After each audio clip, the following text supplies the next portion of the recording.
সাকিব অনেক উঁচু মানের একজন খেলোয়াড়। তার সুপার পারফরমেন্স বাংলাদেশের ব্র্যান্ডকে অনেক উপরে নিয়ে গেছে।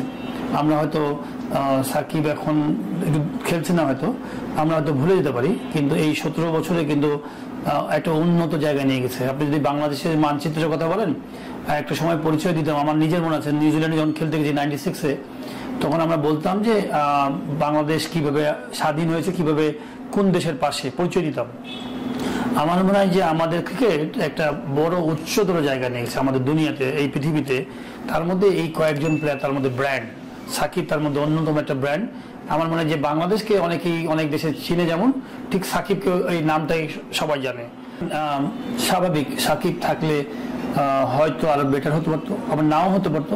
একজন প্লেয়ারকে দিয়ে তো আপনি ধরেন মেসি টিমে আর্জেন্টিনা থাকলে যে মেসি জিতে যাবে, না থাকলে যে মেসি জিতে, কিন্তু মেসি থাকাটা টিমের একটা বড় একটা কাজ করে। পুরো টিমের মধ্যে 10 জনের মধ্যে যারা খেলে 11 জন, তাদের মধ্যে একটা উদ্দীপনা কাজ করে, বলবো যে স্ট্রেংথ কাজ করে, যে না আমাদের টিমের মধ্যে মেসি আছে।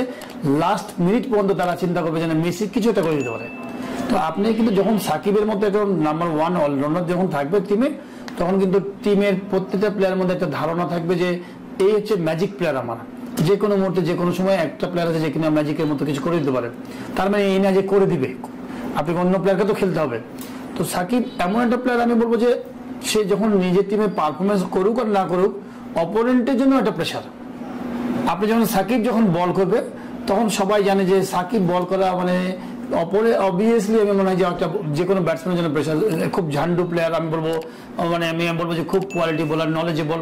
তো তার আগে ব্যাটিং করতে হলে ব্যাটসম্যানকে কিন্তু অনেক চিন্তা করে ব্যাটিং করতে হবে। তো সেই জিনিসগুলো আছে। আবার একটা সাথে একটা ব্যাটসম্যান পেলেন, তো এর মানে এই না যে মানে সাকিব ছাড়া টিম হবে না। সাকিব থাকলে টিমটা আরো মনে হয় বেশি স্ট্রং হয়। দেখেন, এটা সাকিবের যে কর্মক্ষেত্র সুপার, সেখানে আমার মনে হয় যে রাজনীতি থেকে একটু আলাদা করে রাখলেই ভালো হতো।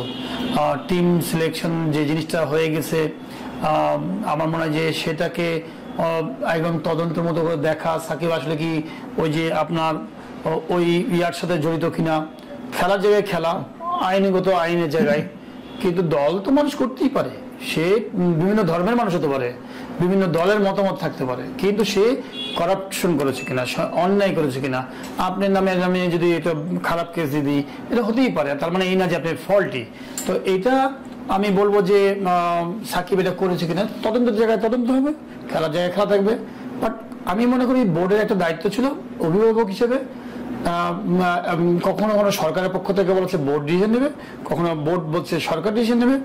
বাট আমি এনভায়রনমেন্ট তৈরি করার জন্য হচ্ছে বোর্ডের দায়িত্ব থাকে।